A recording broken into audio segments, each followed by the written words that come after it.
The Jamieson River, flowing into Eildon Weir, still harbours Macquarie perch, although the weir has certainly caused their virtual disappearance from waters downstream.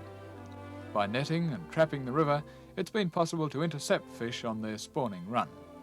The fish like to spawn in fast-flowing water, running about 18 inches deep over a clean gravelly bottom.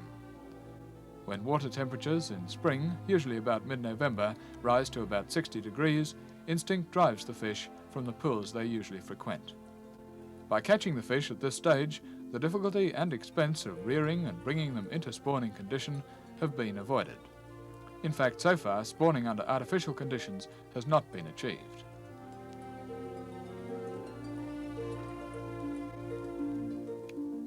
Fish not quite ready for spawning are held in a temporary pen.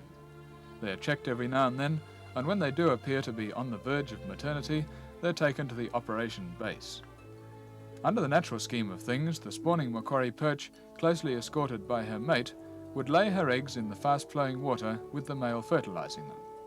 The eggs, which are sticky, would sink and fasten themselves to stones on the bottom, remaining there until hatched or until they're eaten by some predator. It's unfortunate that constructions on many of our rivers have limited fish movement, destroying much natural habitat and upsetting conditions conducive to extensive natural breeding of so many native fish, including the Macquarie perch.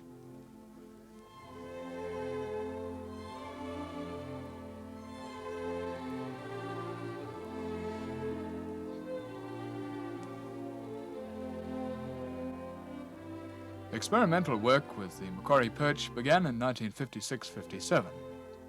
The campsite was chosen last year as being right beside a spawning ground. This year, however, the extreme level of Eildon Weir has covered this ground with 15 feet of water. Officers of the Fisheries and Wildlife Department moved into camp when indications were that a spawning run was imminent. Facilities include a cool, dark shed and water pumped from the river and kept in an overhead tank.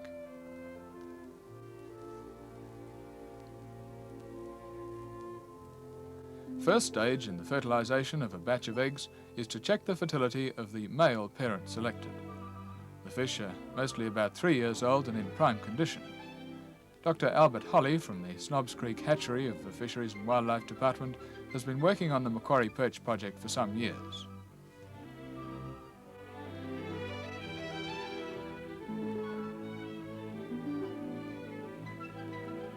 In the microscope, Dr. Holly can check that the sperm sample, or milt, is active.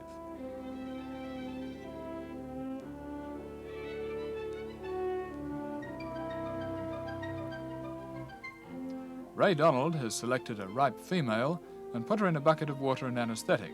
The main purpose of this is to relax the muscles of the fish and make it easier to remove the eggs. After about 30 seconds in the anaesthetic, she is ready.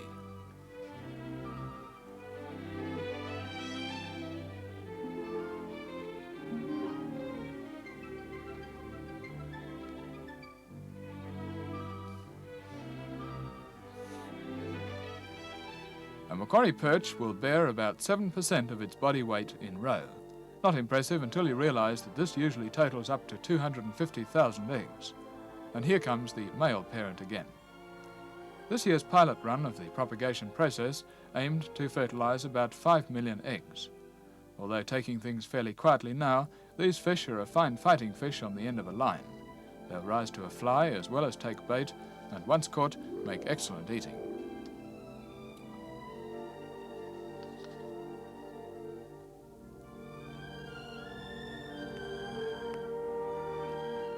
The fertilising job must be done carefully but quickly within a few minutes to ensure the highest possible percentage. Done properly, 100% should be achieved. Unfortunately for our cameras, the eggs at all times must be kept out of the direct sunlight.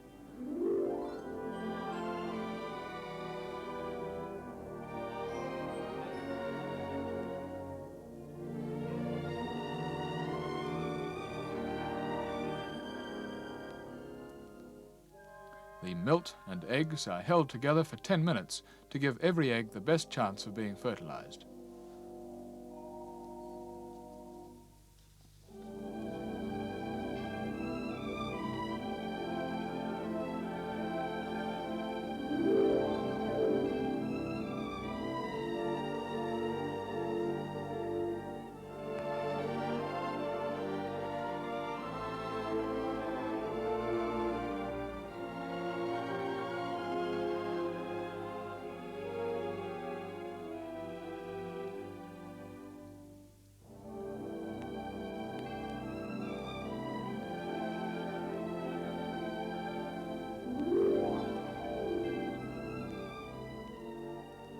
10 minutes later, the eggs are ready to be taken into the hatchery.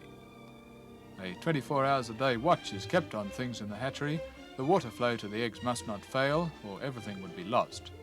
Inside the hut is a line of 9 jars, known as downing jars, in which the eggs are kept for several days.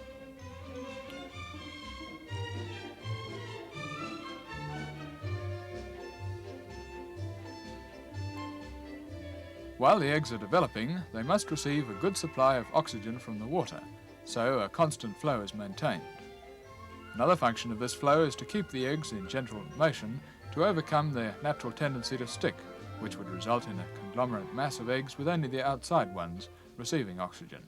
The water is at stream temperature.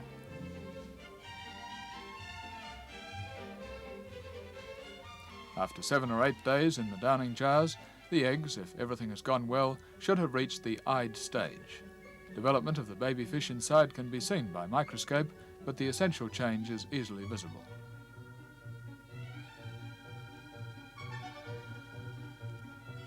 The eggs increase in volume during their development, but there are still very many in a small volume. This year, many of the eggs go back to the department's Snobs Creek hatchery, but as more information is needed on likelihood of survival for Macquarie perch placed in streams and particularly farm dams, quite a few eggs have gone away to 18 cooperating farmer fishermen around Melbourne. At the eyed stage, the eggs can safely be transported.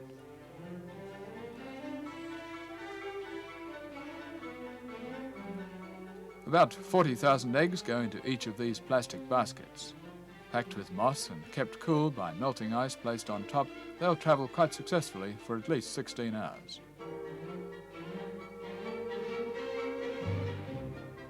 The baskets are a cheap item bought in a chain store.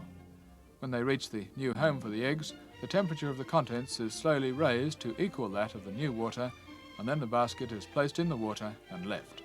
The baby fish hatch and can use the basket as a safe nest until they're big enough and curious enough to go out on their own.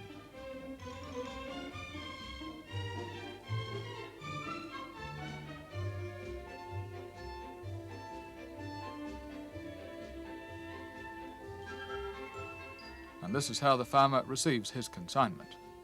The now quite rare Macquarie perch, once common in many streams flowing inland from the Great Divide, may soon not only once again be easily found in those rivers, but be providing food and sport in farm dams and reservoirs.